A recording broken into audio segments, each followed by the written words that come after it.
Hey guys, happy August and welcome to season 6 of the theme months.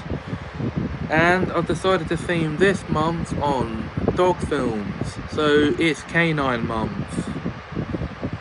Yeah, I've decided to end Mockbusters month after 10 episodes due to the obvious reason I did mention before.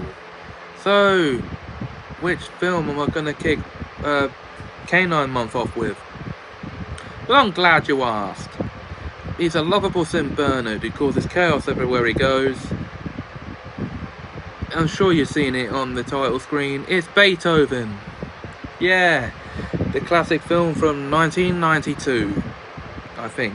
Anyway, it has, spoilers, it tells the story of a young St. Bernard puppy who finds his way into a family home and winds up getting adopted by the family. And then we get to see the chaos he causes while living with the family. They name him Beethoven after the classical composer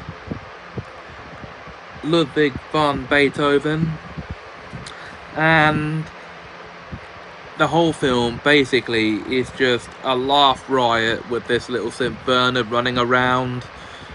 And yeah, that's all there is to it basically.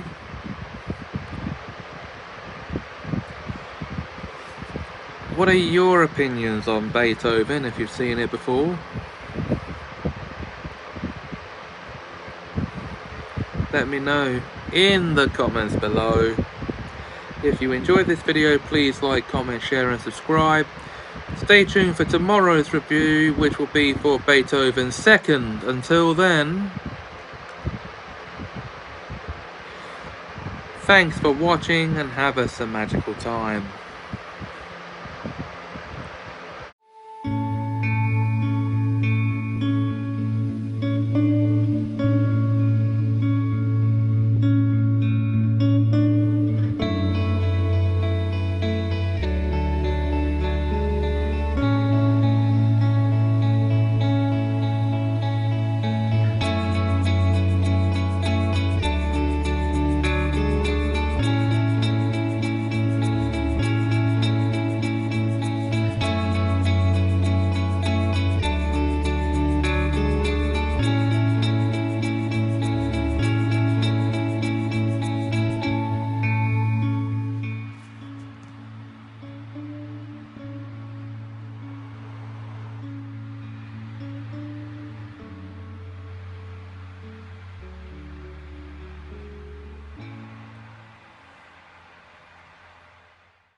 Hey guys, and welcome to day 2 of Canine Month. The season of theme months where throughout August I'm going to be reviewing films about dogs. Now last time I covered Beethoven. This time it's the first sequel, Beethoven Second, very aptly named, released in 1993. And this one actually... wow, get this. Beethoven has become a father in this film to a litter of puppies they have with another dog. And yes, in the film, the family to which Beethoven belongs see him hook up with another dog and have a family with that dog. So, hook up with a little bitch. Okay. And the litter of puppies are welcomed by the kids and not so much by the parents. And basically, the dogs are dognapped by the same villains from the first film who tried to dognap Beethoven. I should have actually mentioned that. So the family are on a rescue mission.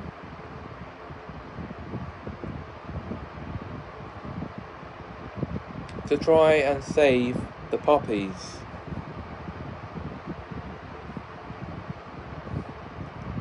and this will actually depict something that is a very real thing for dog owners whose dogs might run away, or but being taken by dog nappers. I don't want to know if anyone's actually experienced that, because that's horrible, but yeah, But for a comedy film to actually tackle something like this, wow. In 2 films in a row, seems like some sort of a record to me.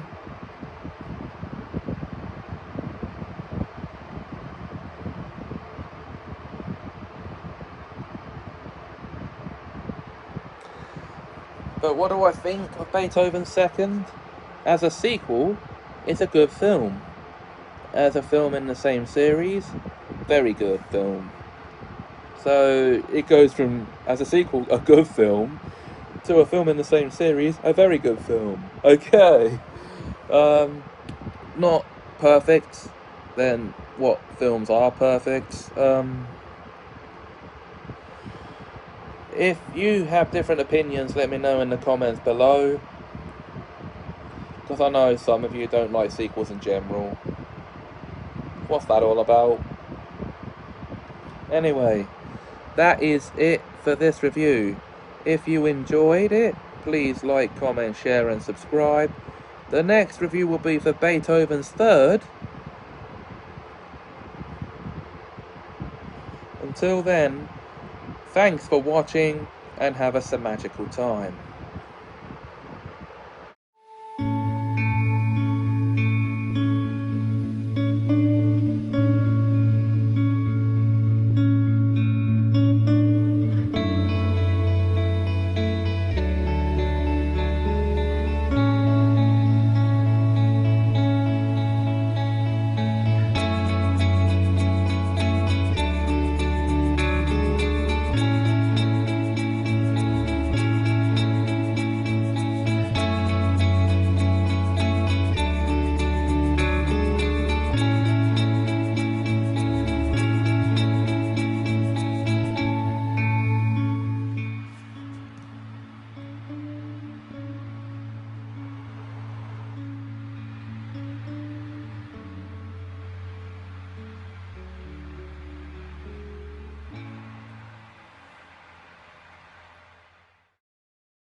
Hey guys, and welcome to episode 3 of Canine Month, where through the month of August I'm reviewing films about dogs. And we're on the Beethoven series for these early episodes, and we're now up to Beethoven's Third, which released in 2000, I believe it was. So what's this film about? Well, Beethoven is now in the care of the brother of the father of the main family from the first 2 films, and they're on their way to a family reunion across the country, and they've agreed to take Beethoven with them to deliver them back to his original family. But a lot of hijinks ensue along the way, including the RV they're driving in getting wrecked. Yeah, there you go. And when they finally do make it to the family reunion, they learn that the original family Beethoven belonged to didn't make it. So now they've ended up adopting the dog. Wow, okay.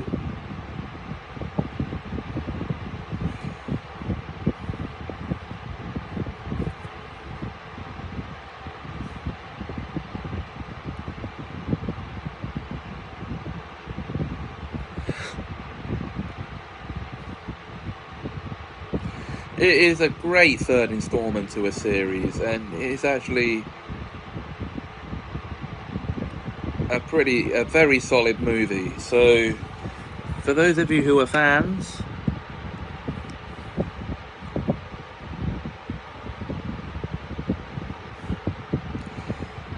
of Beethoven, you want to check this out if you haven't already.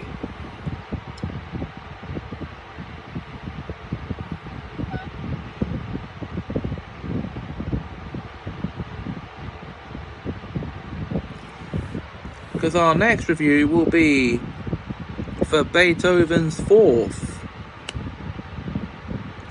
Until then,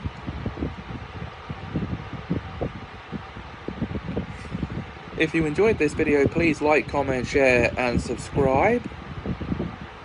Thanks for watching and have us a magical time.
Hey guys, and welcome to episode 4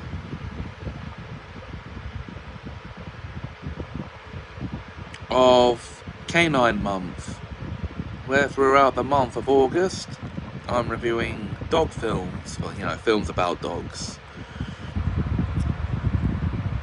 So now it's time for Beethoven's Fourth.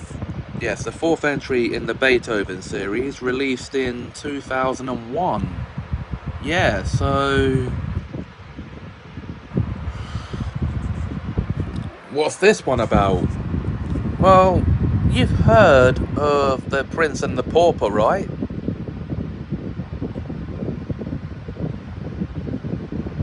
Yeah? Good. Okay.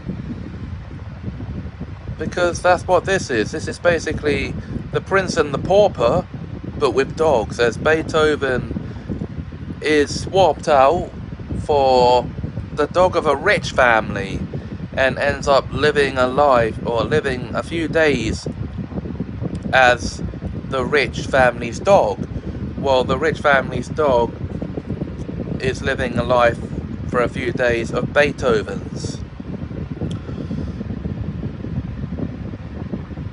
Yeah.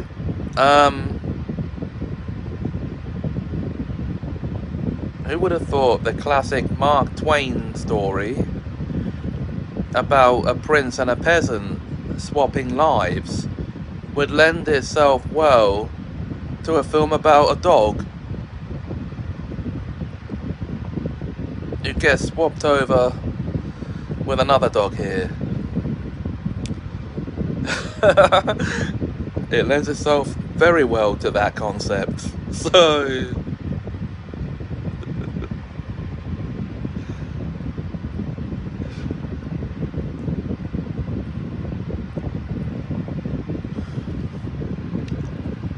and I'm not being sarcastic when I say that, because even I think it was a good take on that story, and it was the first film take on that story I ever saw. So what do I think of Beethoven's Fourth? Well,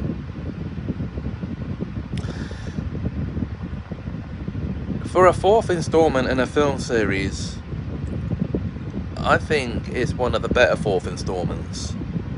And overall, as a film in general, it's one of the best dog films I've seen. So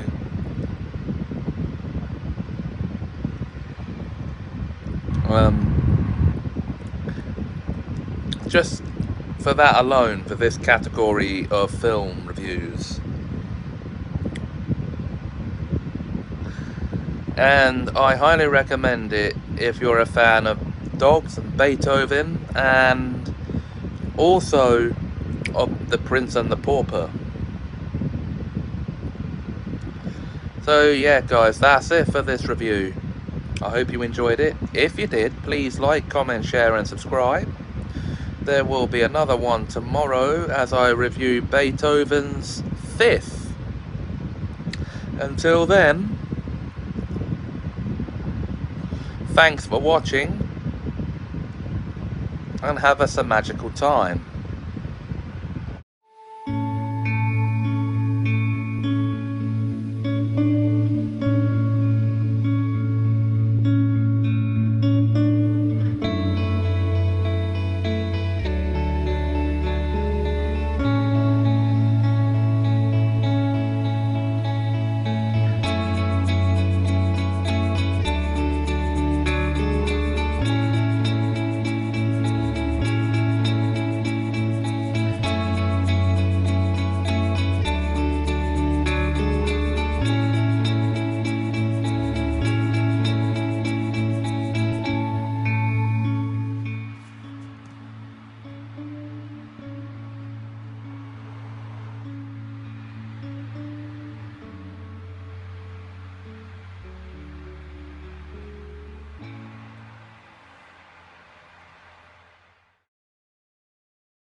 Hey guys, and welcome to episode 5 of Canine Month,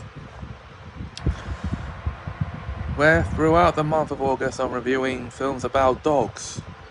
So guys, Beethoven's Fifth, am I right? Beethoven's Fifth.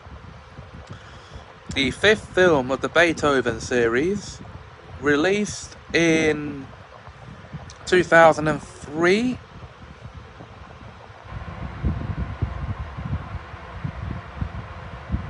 I think.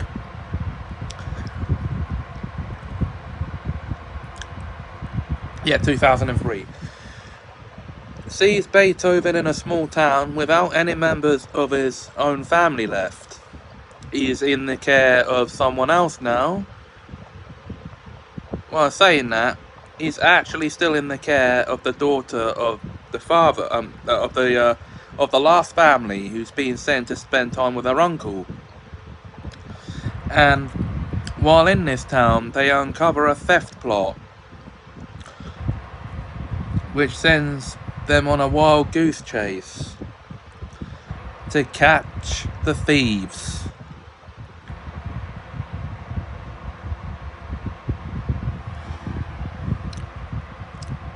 And what this culminates in, well, the biggest comedic hot pursuit in the history of comedy.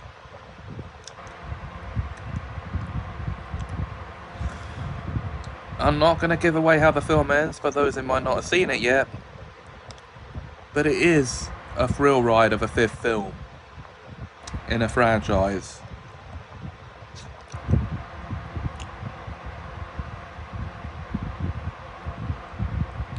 So guys, what are your opinions of this film? Let me know in the comments below, please.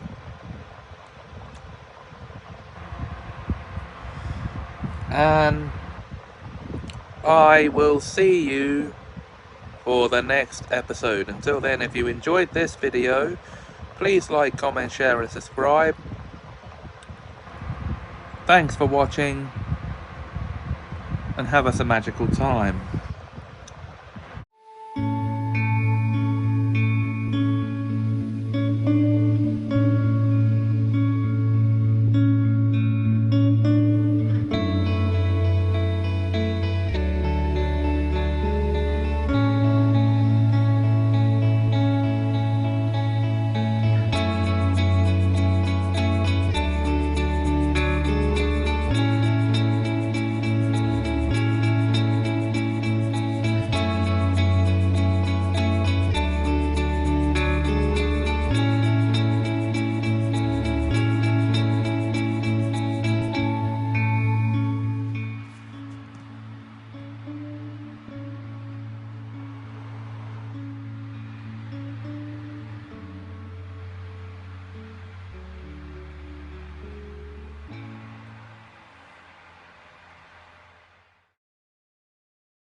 Hey guys, and welcome to episode 6 of Canine Month, where through the month of August I'm reviewing films about dogs. And we're on the Beethoven series here. So, for the next film we jump ahead to 2008 when Beethoven's Beethoven's Big Break was released. Okay. Now, this is actually quite an interesting film in the series because it's a film about making a movie. Okay. But which movie are they making? Well, it's actually a film about the making of the first Beethoven film. So, we've seen the first film as it is. In this film, we get to see how they made it, basically, in a comedic sense, as Beethoven is cast as the dog in the film. And the actors, I think the actors who played the original family in the first film are back playing the actors. Oh no, wait, that can't be the case. So this is new actors playing those actors. So basically, it's a comedic biopic about the making of the first Beethoven film. And this is the first of the 3 Beethoven films that actually kick-started a new timeline in the series. So, what do I make, get it, of Beethoven's Big Break?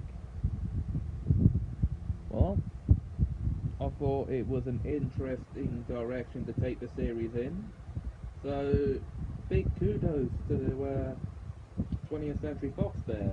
Just big kudos. And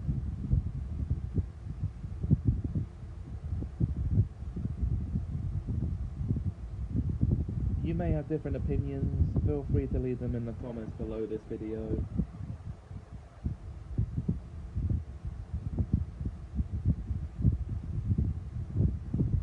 But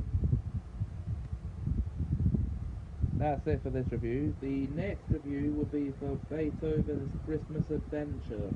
No, it's not Christmas, I know, but I don't want to wait till December to cover this one.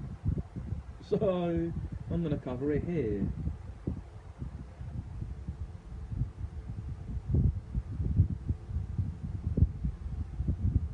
So that's next time. Until then, if you like this video, please like, comment, share and subscribe. Hope you enjoyed the video. Thanks for watching, and have a dog of a magical time.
Hey guys, and welcome back to Canine Month, where through the month of August I'm reviewing films about dogs.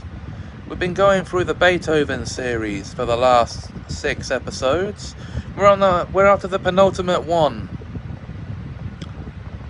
So that would be Beethoven's 7th, wouldn't it? No, of course it's not. No, sorry, silly me. It's Beethoven's Christmas Adventure. um,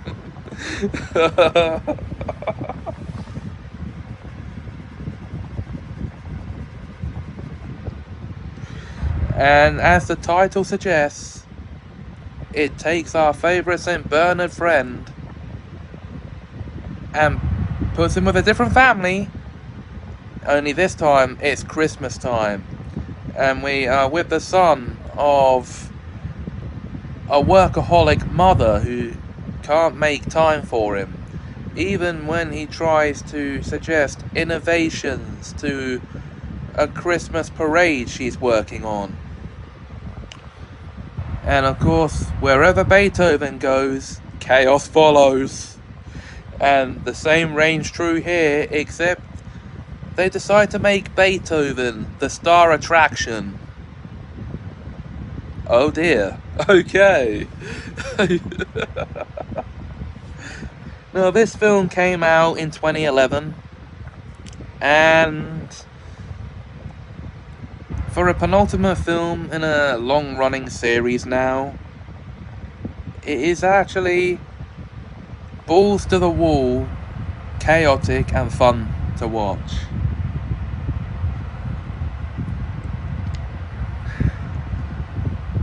And I do highly recommend it. I said that about the first 6 films as well, kind of.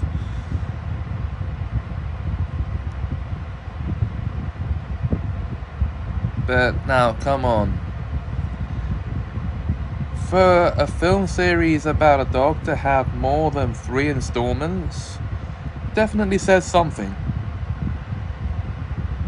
That the films did well for themselves. And guys, that's it for this review. In the next episode, we'll be closing off the Beethoven series with Beethoven's Treasure Tale.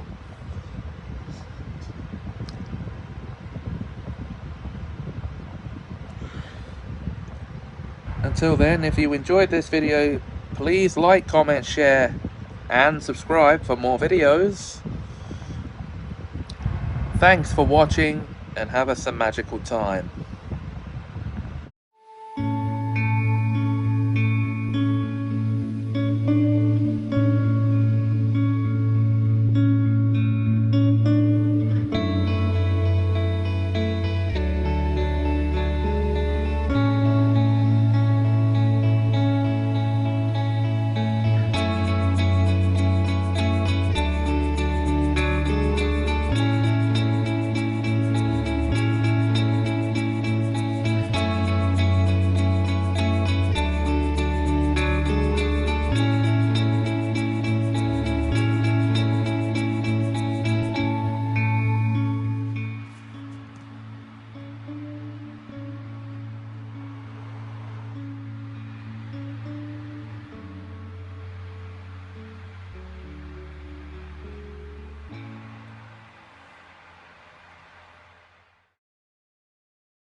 Hello, and welcome back to Canine Month, the show where through all of August I'm reviewing films about dogs. And we come to the end of the Beethoven series in this episode with Beethoven's 8th. Of course, it's not called that. I don't know why I keep making that joke. It's Beethoven's Treasure Tale, and as the title suggests, this 2014 film, 2013 or 2014 film anyway, sees Beethoven stranded in a little town in which he teams up with a 10-year-old boy to find a fabled buried treasure that was buried there by his ancestor upon the founding of their little town. And he's the only one, the boy that is, he's the only one who actually believes in the buried treasure where no one else in the town does. So the boy who cried treasure, and the adults don't believe him. The boy who cried treasure and the other kids in the town don't believe him, except for one kid in the end. Beethoven's owner in this film is a dog trainer who was fired from the set of a film they're making at the beginning. And it actually does a good job of tricking you into thinking that the action scene you're watching is actually an action scene in the film. But no, it turns out it's just a scene in a movie they're making in the film. Now, there seems to be a running theme for these last 3 Beethoven films. Each one of them is about making a movie of some sort. We have Big Break, which is about making the first actual Beethoven film. Christmas Adventure, which is about making a film about a Christmas parade thing. And then there's this one, in which they're making a film that leads the dog trainer and Beethoven to be stranded in this town. In the end though, because the villains actually stalk him to the treasure's found and stolen and then rescued and arrested because the man trying to buy the town is a con man. Dun dun dun! Okay. So Beethoven on a treasure hunt. Beethoven's Treasure Tale. What do I make of this final film of the Beethoven series? Oh, it's a load of fun, man. A load of fun.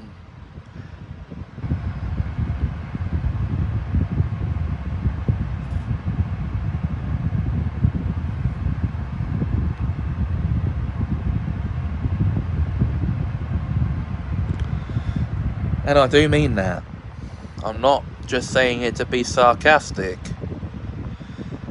So, okay, what do you guys think of Beethoven's Treasure Tale if you've seen it? And what do you think of the Beethoven series in general if you've seen any of these 8 films? I'd be interested to know. Let me know in the comments below.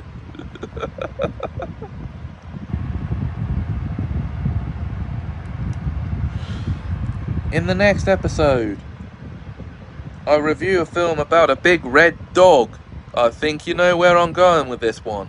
But until then, if you enjoyed this video, please like, comment, share and subscribe.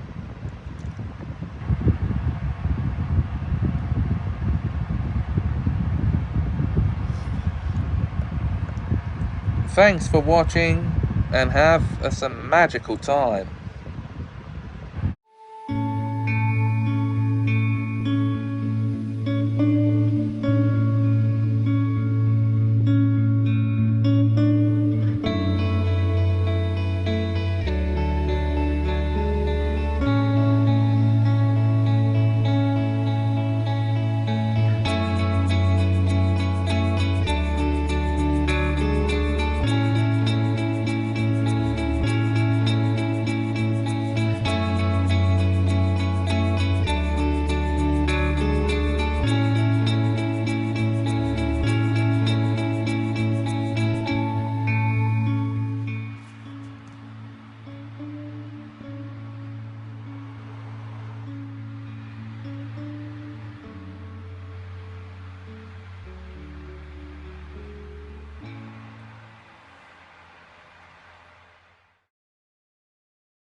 Hello, fellow dog lovers, and welcome to episode 9 of Canine Month, where throughout the month of August I'm reviewing films about dogs. So we got done reviewing the Beethoven films last time, and as I said at the end of the previous episode, I'm going to be reviewing a film about a big red dog, specifically Clifford the Big Red Dog. The 2021 fantasy adventure film based on a series of children's books about the adventures of a big red dog named Clifford and his owner Emily Elizabeth. And this film basically serves as the backstory of how they first met when he was a tiny little thing to him suddenly growing massive overnight through Emily's love. And then it becomes an adventure of sorts to try and hide him from the landlord who owns the apartment building they live in. Oh dear, oh dear. I'm pretty sure you didn't want that. And then to go and rescue him from dog nappers. So, you thought the villains of Beethoven were bad enough, especially in the earlier films when they were kidnapping the poor little Ma. Well, here we have a giant red dog being transported more than halfway across the world. And then, of course, they rescue him, and they also welcome him. Mr. Bridwell's the man who sells Clifford to Emily.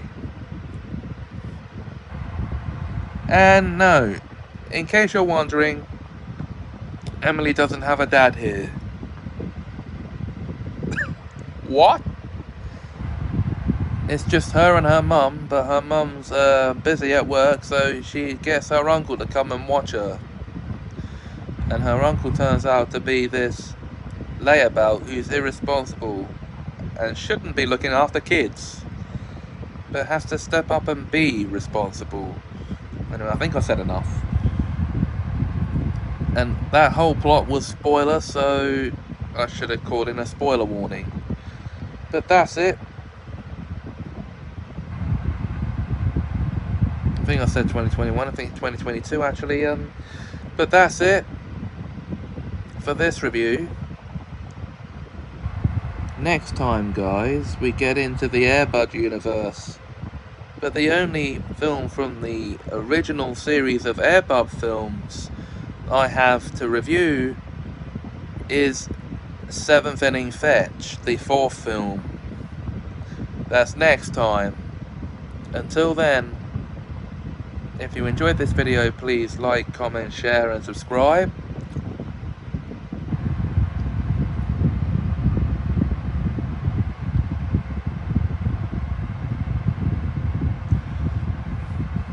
Thanks for watching and have a magical time.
Batter up, strike!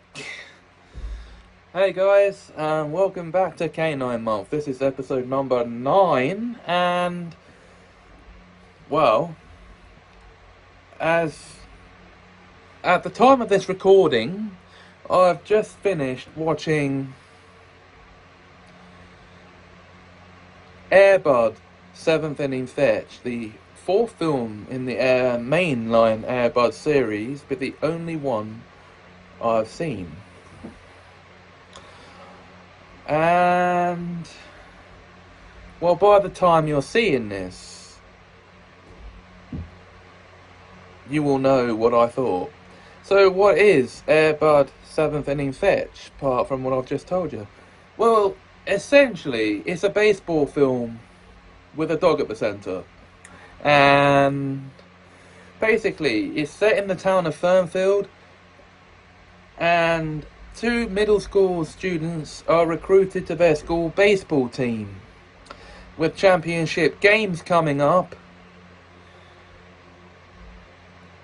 the town of Fernfield has a doggy heist on their hands as Buddy and his now grown up buddies, his pups, are dog napped by 2 men, one old, one young, and the 2 young girls in question are 2 of the best players on the Fernfield baseball team. But don't worry, because they're able to rescue the dogs and return by the 7th inning and steal the win for their team. That is basically the plot of Air Bud's 7th Inning Fetch. Now, if you're wondering why I'm reviewing this without the first 3 films, as I said before, at the time of this recording, do not have those films. Nor at the time of this recording do I have the 5th film. And hopefully I will have at some point, but they're not high on my priorities list right now. So what do I think of this Air Bud film? I'm glad you asked. I thought it was fun. A lot of fun, actually. And to me, it scores the biggest home run it can score.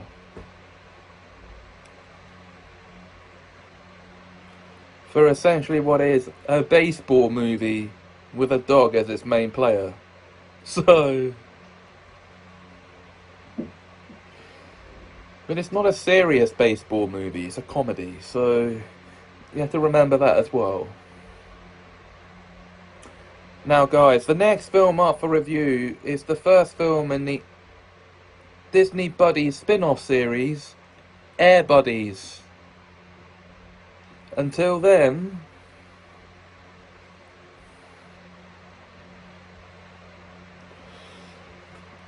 if you enjoyed this video, please like, comment, share and subscribe. Thanks for watching and have us a magical time.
Hey guys, and welcome to episode 11 of Canine Month. Now, I'm not gonna do the full introduction here, you know what I'm doing through this whole month. So, let's just get right into the review, shall we? Air Buddies, the first film in the spin-off series to the Air Bud franchise, and the 6th in the overall franchise, and the 6th overall in the franchise. What is it about? Well, basically,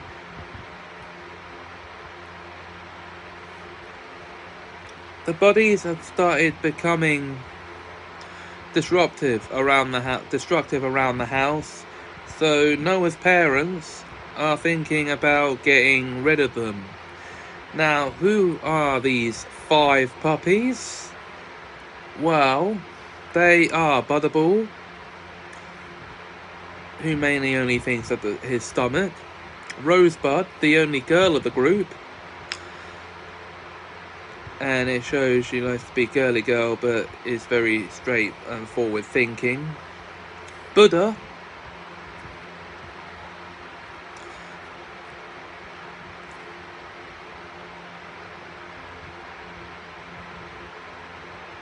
who is, well, I guess you could say a wise young dog. B-Dog likes all the bling.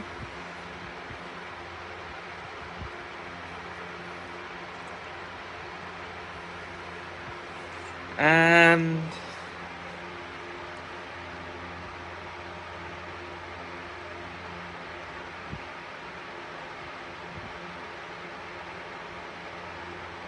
okay, I've forgotten what the 5th puppy's called, but no, I've only just so now basically after Buddy and Molly a dog nap by 2 dog nappers, the buddies go off on a rescue mission to rescue their parents. And they're about to be given away to new families, by the way. And they want to stay together, worried about being split up. And that's understandable. Would you like to be split up from your family? Nah, I don't think you would you? So that is very understandable.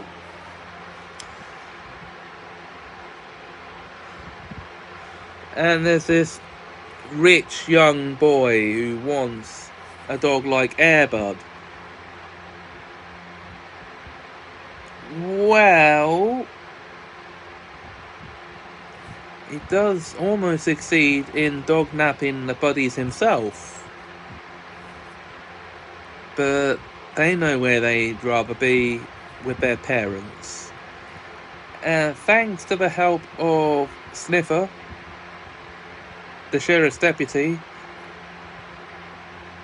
a goat on the farm, and a wolf, they're able to be reunited with their parents.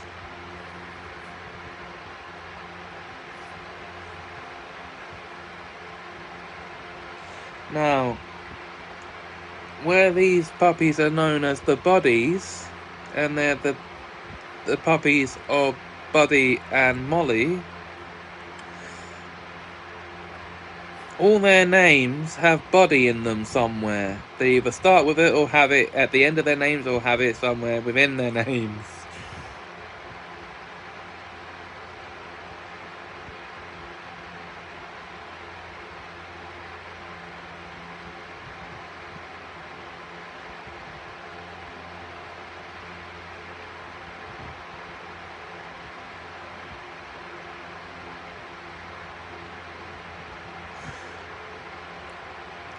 It's a fun film to watch, and I guess the highlight of the film for me would be the villains of the picture being beaten up by a biker gang at a drive-in movie.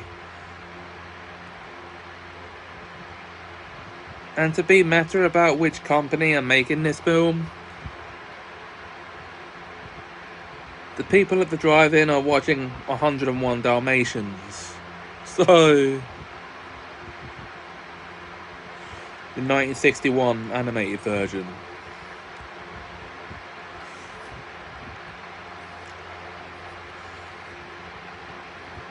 So, okay, what's my ranking then?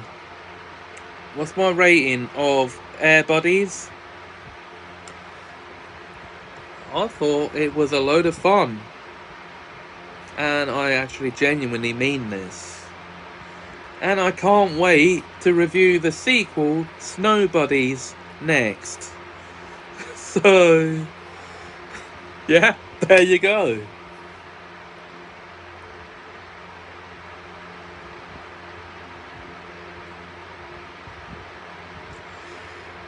And until then, if you enjoyed this video, please like, comment, share, and subscribe for more great content coming.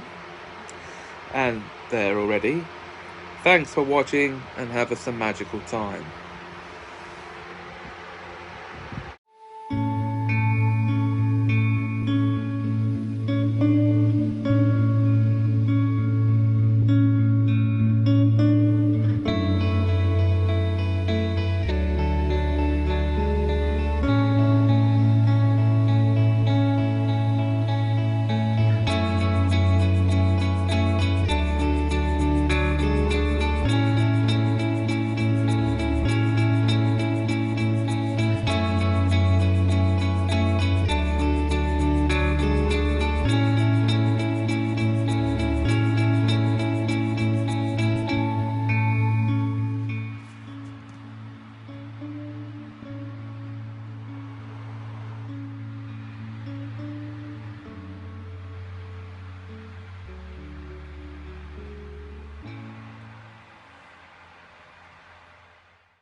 Hey guys and fellow dog lovers, welcome back to Canine Month, the show where I'm reviewing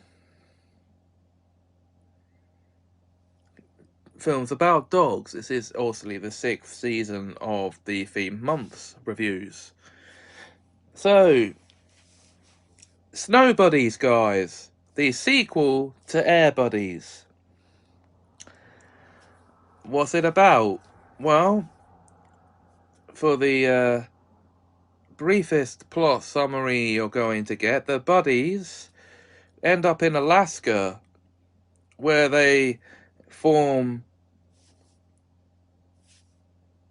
a dog sled team with a boy named Adam, who against all odds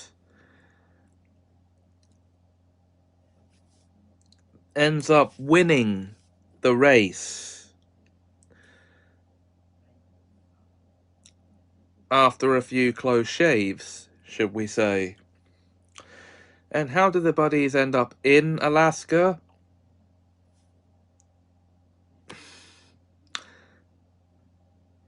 Well, Butterball sneaks into an ice cream delivery truck, which ends up and the crate they're in ends up being dropped over Alaska by plane.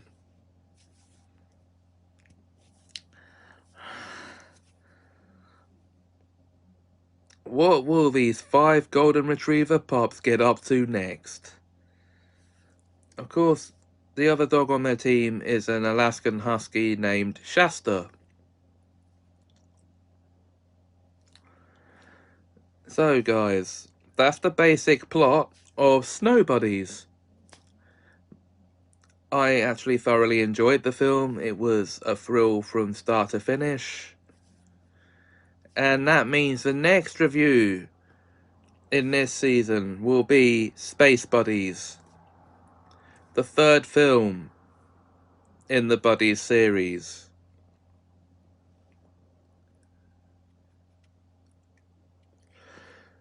Until then, if you enjoyed this video, please like, comment, share, and subscribe.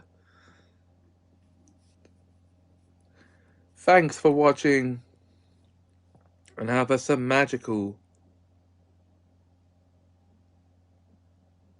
time.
Hi guys, and welcome to episode 13 of Canine Month, where I've been looking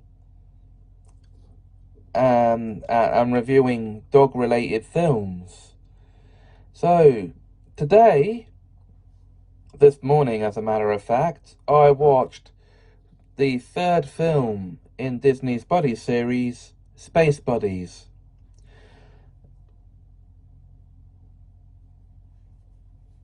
Now, what can I say about Space Buddies?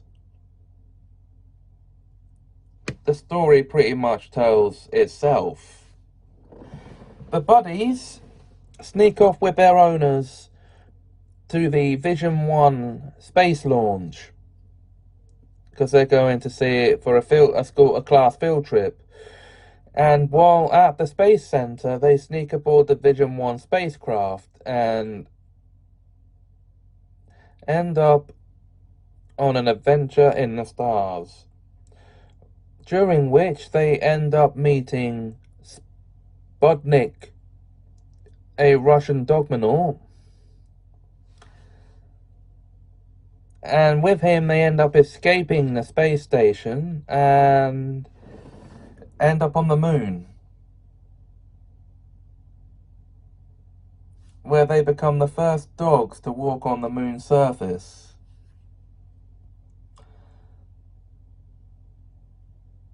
Wow. And the villain of this film, for those who haven't seen it yet, I don't want to spoil it, but you may not be fans of these films anyway, so I might as well. It turns out to be one of the men in charge of the center.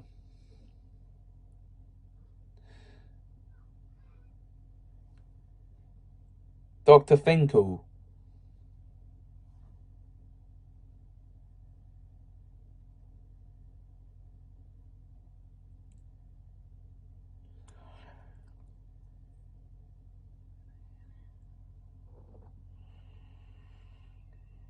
And yes, they are eventually returned to Earth, where the buddies are hailed as heroes.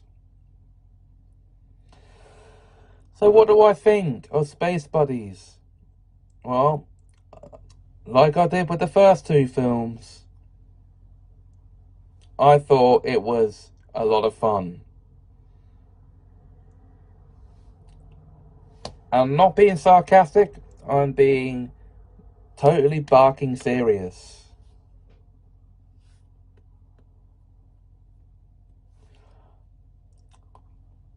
And so, guys, I don't think I need to ask your opinions of this film if I already know what most of them are going to be, so we'll just leave it. The next film up for review would be Santa Buddies. Tomorrow. Until then, thanks for watching. If you enjoyed this video, please like, comment, share and subscribe. And most importantly, no, that was the most important part, sorry, have us a magical time.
Hey guys, sorry it's later than usual, but welcome to episode 14 of Canine Month, the season of the theme months where I've been reviewing films about dogs.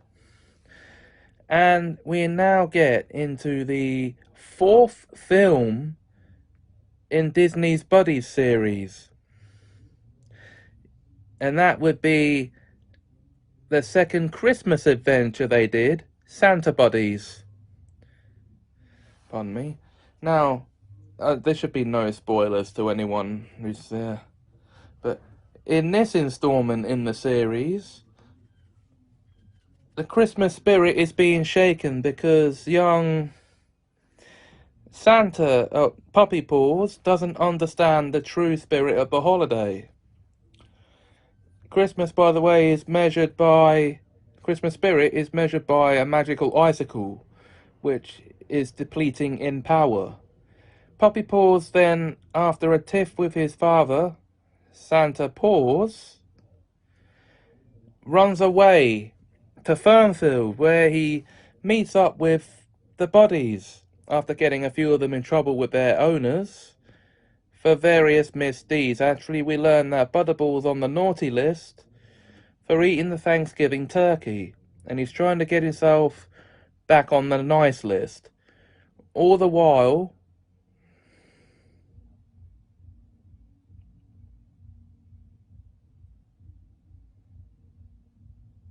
Eli the elf and Santa Paws head elf come to Fernfield to try and bring, or to first try and find Puppy Paws, where they, find him at the dog pound. And so now it turns into a rescue mission, because all the other dogs at the pound also need homes. But the man who runs the pound, we actually learn something sad from his past. As a young boy, he wanted a puppy, but wasn't allowed one because his mum was allergic to animals. Dogs, to be precise. And so he grew up with bitterness in his heart, hating Christmas, and became this owner of this pound who went around capturing dogs to lock them up, but never gave them to people that came seeking them.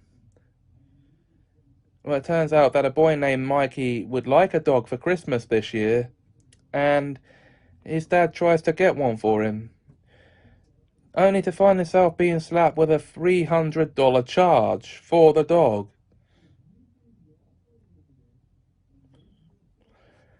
While all this is going on, the Buddies are out on a rescue mission to release, or are out on a mission to rescue Puppy Paws. Now, Puppy Paws causes a lot of mishap with his magic crystal,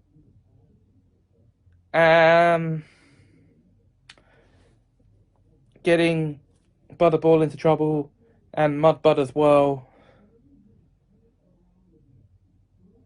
and turning Rosebud into this elf dog, which he does not like. But all is well by the end of the day. Christmas spirit is restored, and the Buddies actually helped to deliver the Christmas presents this year.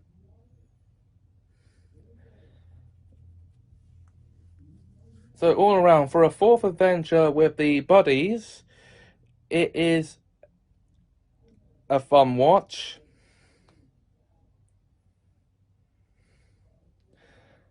And for a second Christmas adventure, it's a very festive thrill ride. Why am I reviewing Christmas films as part of Canine Month? Because the ones I'm watching feature dogs, obviously, and this is Canine Month. I'm not going to wait till December to cover the Christmas installments. So, next time, guys, we actually take a break from reviewing the mainline films in this series and review the first of two prequel spin-offs. Santa Paws. Santa Paws. The Legend of Santa Paws.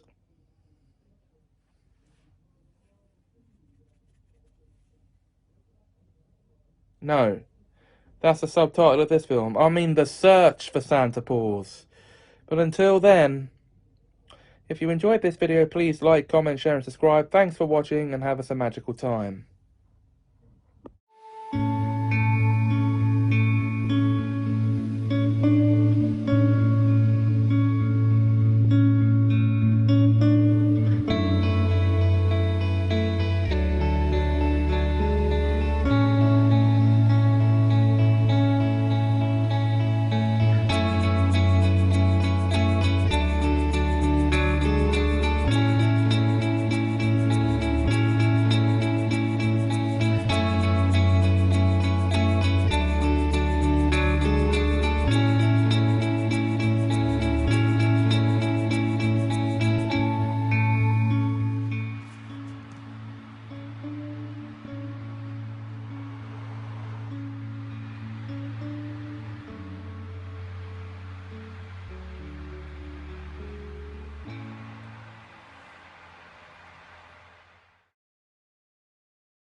Hey guys, and welcome back to Canine Month, the season of themed months where I'm reviewing canine films. That's films about dogs, by the way.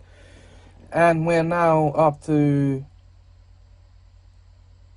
the first of the two prequel spin-offs for Santa Buddies. That would be The Search for Santa Paws. In this film, things are going as usual, as they normally do for the North Pole, except, well, in New York, when Santa receives a letter from New York informing him of his friend Mr. Hucklebuckle's passing. Meanwhile, in New York, an orphan young girl named... God, what's her name? Hang on. Okay, so an orphan young girl is dropped off at an orphanage where she is befriended by the eldest girl there, Wilhelmina. Will. All the while, Santa comes down to New York from the pole, is hit by a taxi, and loses his crystal to a thief who helps him, who helps him regain consciousness.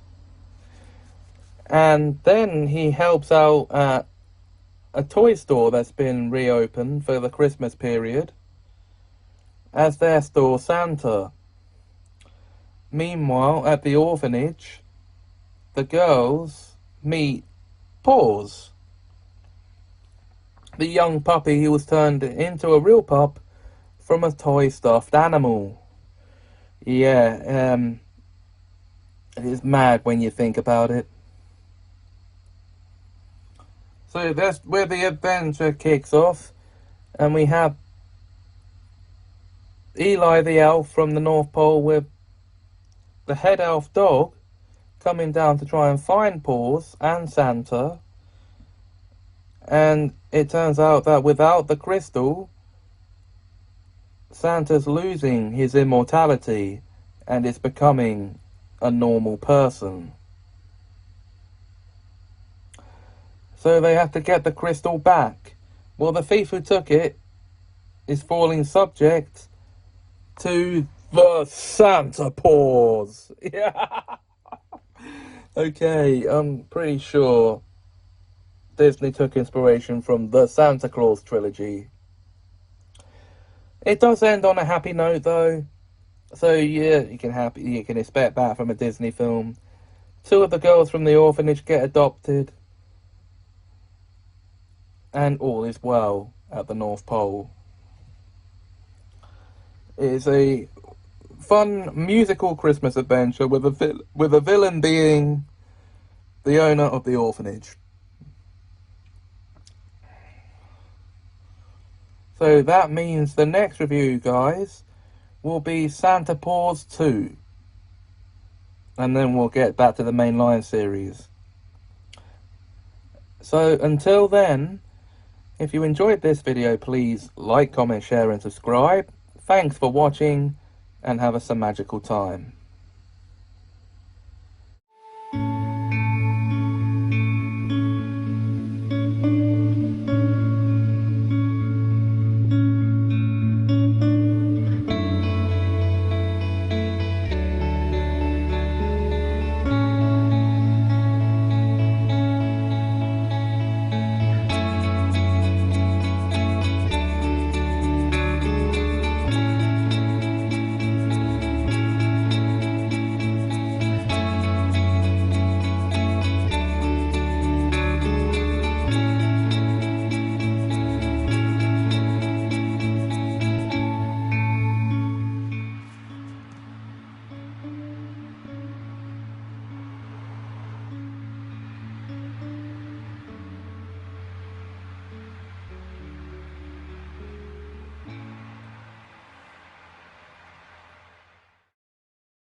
Hi guys, and welcome to episode 15 of Canine Month, the season of themed months where throughout all of August I've dedicated time to watching films about dogs.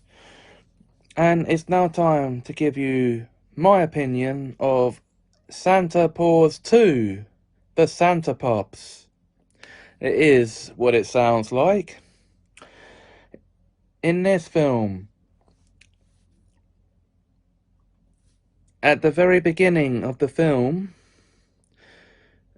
we open at the North Pole where 4 puppies are being born to Santa Paws and his wife, I guess. A female dog we know nothing about until this film. These puppies are named Jingle, Charity, Hope, and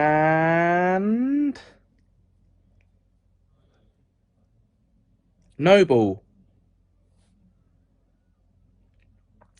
And what they do is, because they want to get their own magic Christmas crystals, they take cheeky pups Eddie's crystal and sneak down to the North Pole. Sneak down to Pinefield, USA with Mrs. Claus as she's going there to try and find a new Christmas ambassador. While there, a lot of hijinks ensue, including a sad boy named Carter wishing the Christmas spirit would just disappear. The pups end up granting this bad wish, causing the town's Christmas spirit to disappear. And everyone is now upset with each other. Well, his little sister Sarah's the only person in the town who still has the Christmas spirit, apart from Mrs. Claus herself, who calls herself Mrs. Kane in the film to hide her identity. Meanwhile, Eli and Eddie are sent down from the North Pole to try and discover why the Christmas spirit is disappearing. And when they get to Pinefield, via Eli's magical MacGuffin truck vehicle, which he is disguised as an ice cream truck, to go and rescue Miss Claus and the reindeer and the Santa Pups. Now, throughout this whole film, Carter struggles to gain his Christmas spirit back. Now, we actually do learn why. Over the course of the autumn, or the fall as they say in America. The kid's mum in the film got ill and passed away. So I must warn you here now, while I'm doing the review, that if you're going to watch this film, it does cause some mild upset. So just be aware of that going in.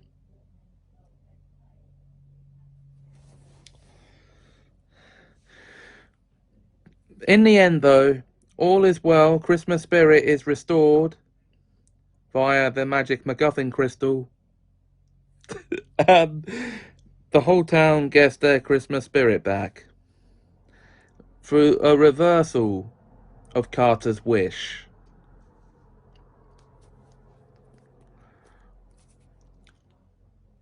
So that's basically the story of Santa Pops 2.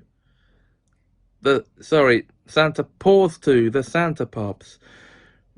I thought it was alright. Not the best film in the franchise by any means. Certainly not the worst.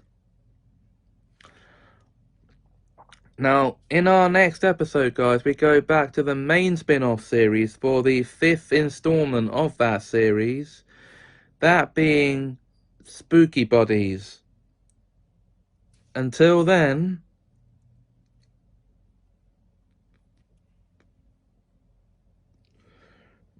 if you enjoyed this video, please like, comment, share, and subscribe. Thanks for watching, and have us a magical time.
Hey guys, welcome to episode 17 of Canine Month. The last one was number 16, I know I said 15 in the actual video.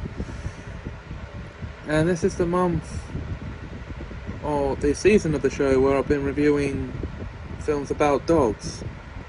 And we're now back on the mainline spin-off Buddies series for the 5th installment of that run, being Spooky Buddies. And it is what it sounds like. It's a Halloween-themed adventure in which the Buddies and their kids have to save Fernfield from the clutches of an evil warlock and his dog, the Halloween Hound, before he can curse their town forever by unleashing the spirits of hell through a portal into their fair town. With the blood of 5 puppies, all of the same blood, as sacrifice. Well, the souls of 5 puppies, all of the same blood, as sacrifice. The film opens on Halloween night 1937, when a young boy named Joseph Johnson's pup, Pip, is turned to stone, along with his brothers and sisters. And this unleashes the warlock into the town and gets the house he's in condemned by police. Wow. That's as brief as a plot can go for this one without going too in depth. So, what do I think of Spooky Buddies? I thought it was a spooktacular little Halloween film with dogs. enough said. The next review, guys, will be for the 6th film in the mainline Buddies series, Treasure Buddies. That's the penultimate one too. Until then, if you enjoyed this video, please like, comment, share and subscribe. Thanks for watching and have a magical time.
Hey guys, and welcome to episode 18 of Canine Month, the season of theme months where I've been reviewing canine months, canine films even, films about dogs for all of August.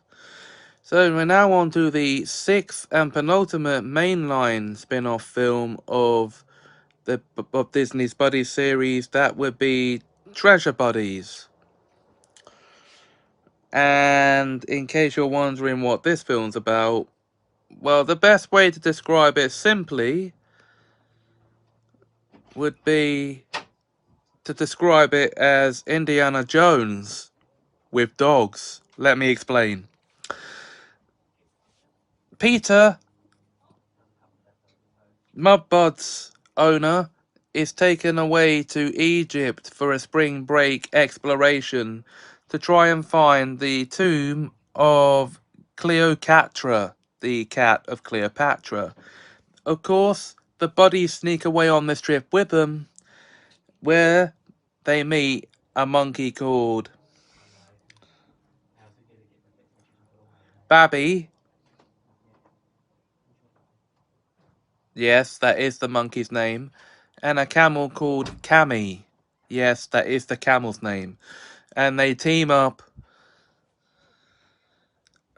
on this adventure, and it turns out that all along, the man who invited Peter and his grandfather on this trip is actually a grave robber, not an archaeologist.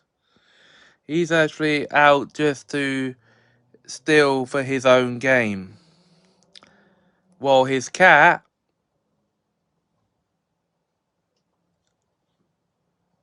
Basti, is after the collar of Cleopatra, which B-Dog ends up possessed by and almost turns into a cat. Now, the film actually opens with Babby telling the story to his nephew of how he met the buddies, but he exaggerates the story as him finding the artifact.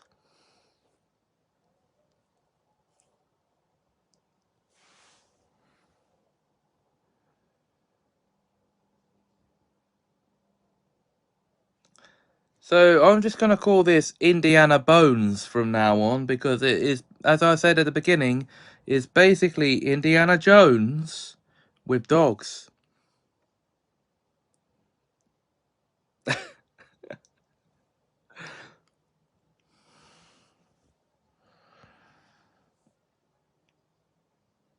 But what does that do to my opinion of the film? Nothing really. I still enjoyed it.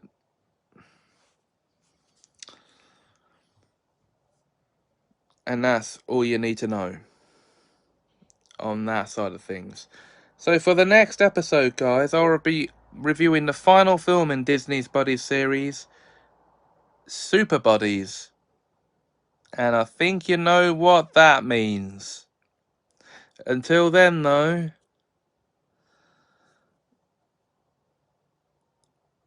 if you enjoyed this video, please like, comment, share, and subscribe. Thanks for watching, and have us a magical time.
Hey guys, and welcome to episode 19 of Canine Month, the season of the themed months where I've been reviewing films about dogs.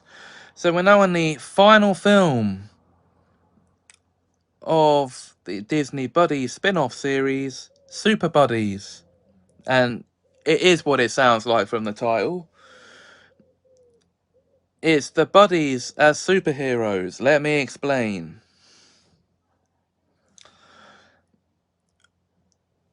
The film opens with an alien landing on Earth and taking the form of a dog.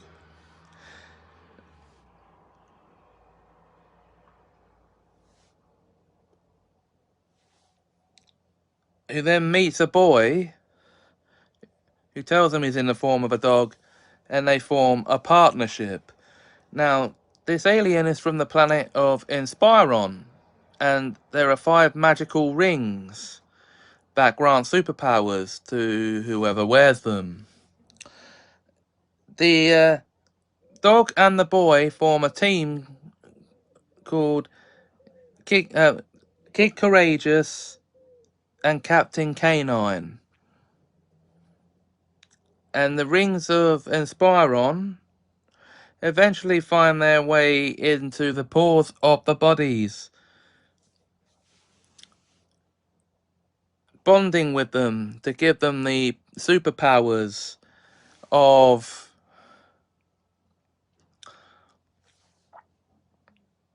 invisibility for Mudbud, super strength for Butterball, elasticity for B-Dog,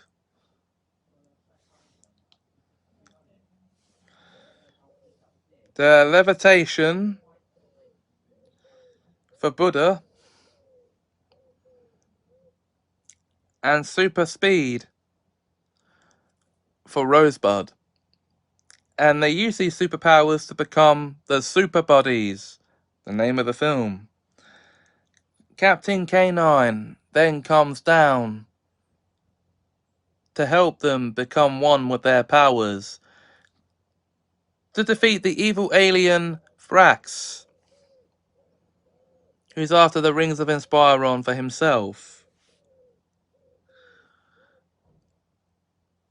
And his minion, Monkeen, betrays him to help the buddies. The Super Buddies. And in the end, of course, though, it turns out that the Kid Courageous and Captain Canine comics were the real-life story of Captain Megasis, the dog,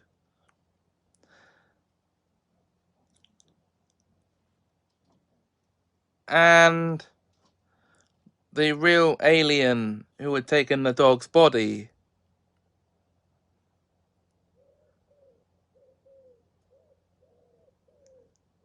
Well, that was Captain Megasis. Sorry, Captain Megasis became Captain Canine.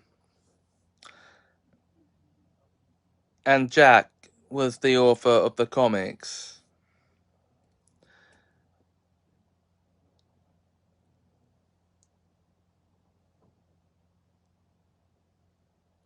So yeah, in the end, he teams up with Bartleby, not that one, the kid who owns Butterball,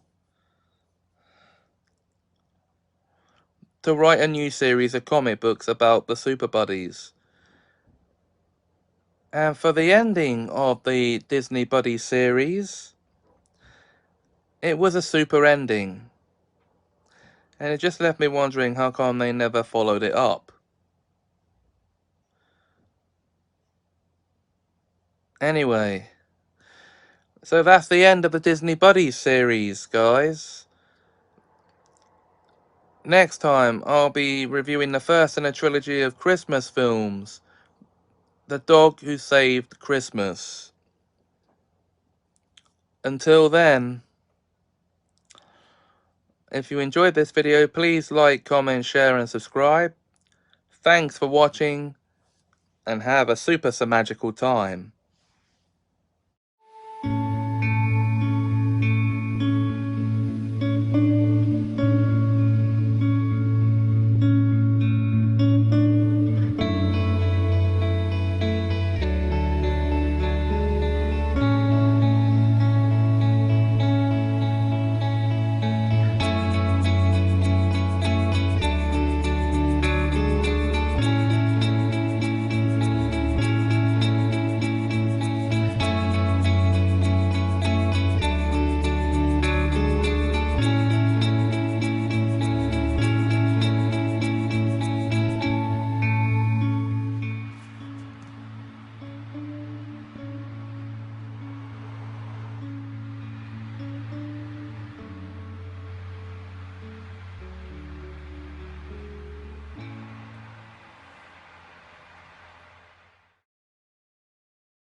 Hey guys, and welcome to episode 20 of Canine Mom. Sorry it's a day late,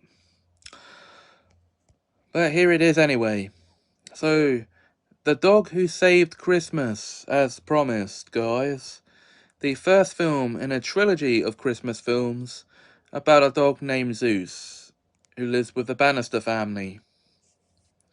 So, this first film sees Zeus, who we learn is a retired canine police dog, who is adopted from the Animal Control Centre, from the pound, by the Bannister family on Christmas Eve, or during the Christmas holiday break, and they're getting ready to go to the grandma's for Christmas Eve. And Zeus has been rendered mute because of a traumatizing event that happened when he was a police dog. And he is faced with being sent back to the pound if he can't start barking by Christmas Eve. And by Christmas Eve, when the Bannister family are at their grandma's, Zeus comes through to save the Christmas presents and that from being stolen by two thieves, two robbers who have broken into the Bannister household to steal the loot. Except, one of the robbers, who is scared to death of dogs and procrastinates, and actually, lazy with his job because he doesn't really want to be there doing that. He procrastinates long enough for them to be in the house, longer than they need to be, long enough for police to arrive to investigate, and then be put off by, pardon me, the smell of a baloney fart. But anyway, the Bannisters do come home to, pardon me, to collect Zeus, only to find out that he has saved the day by barking and catching the robbers.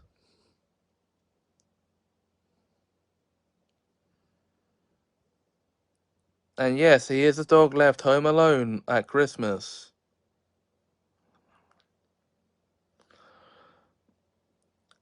Now, I actually got inspired to see these films by one Quinton Reviews, who actually mentions this as one of the films in a long-running series of these sort of films, when he was talking about weird Easter films of all things. But he didn't recommend it. Oh, no, he didn't. But I decided to give it a watch myself anyway. And I thought it was a fun film. Yeah, I did.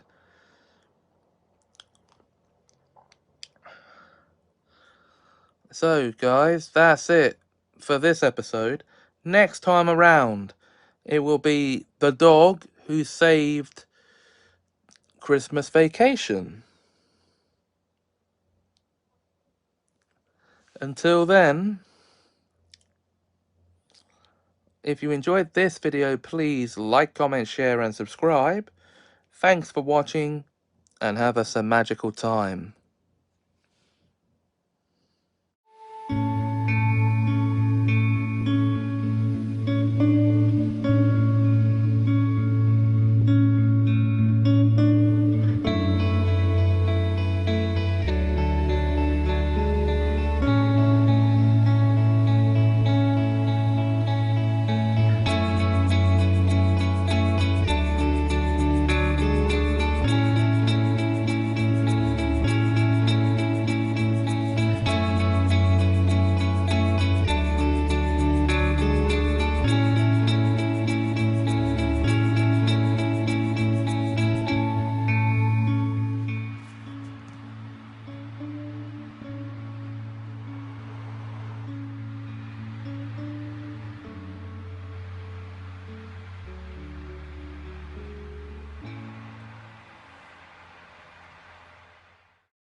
Hi guys, welcome to episode 21 of Canine Month. No,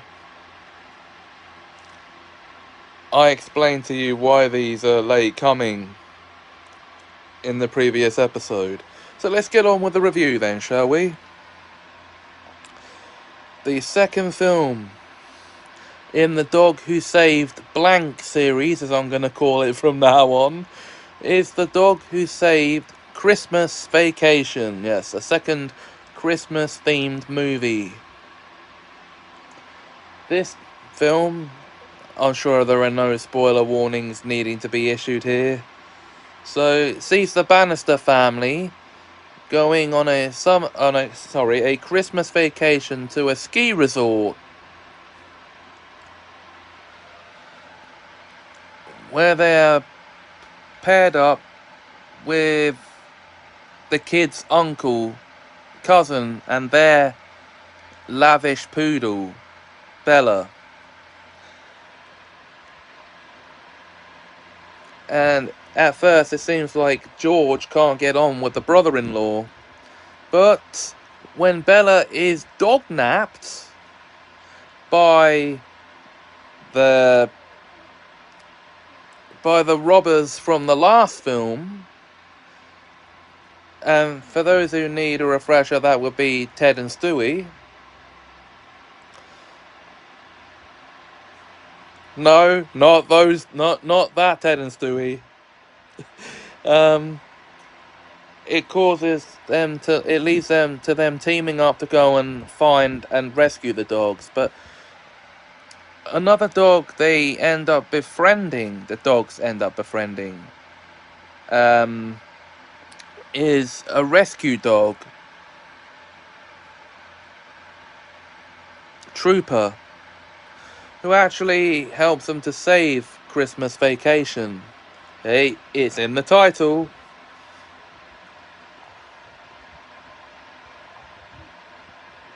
Now, there's something you'd need to know going into this. The actor who played Ben in the first film is no longer present. He's been recast into a new, younger actor.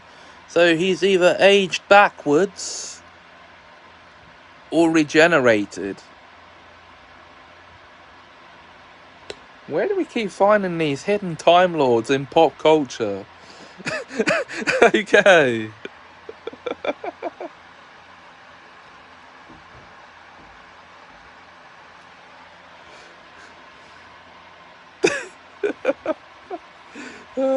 um,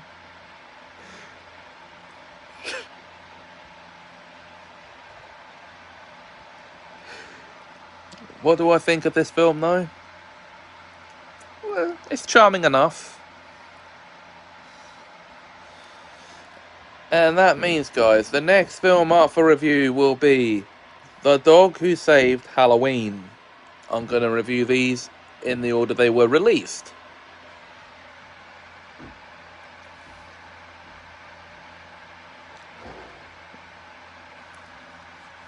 So until then, if you enjoyed this video, please like, comment, share, and of course subscribe. Thanks for watching, and have us a magical time.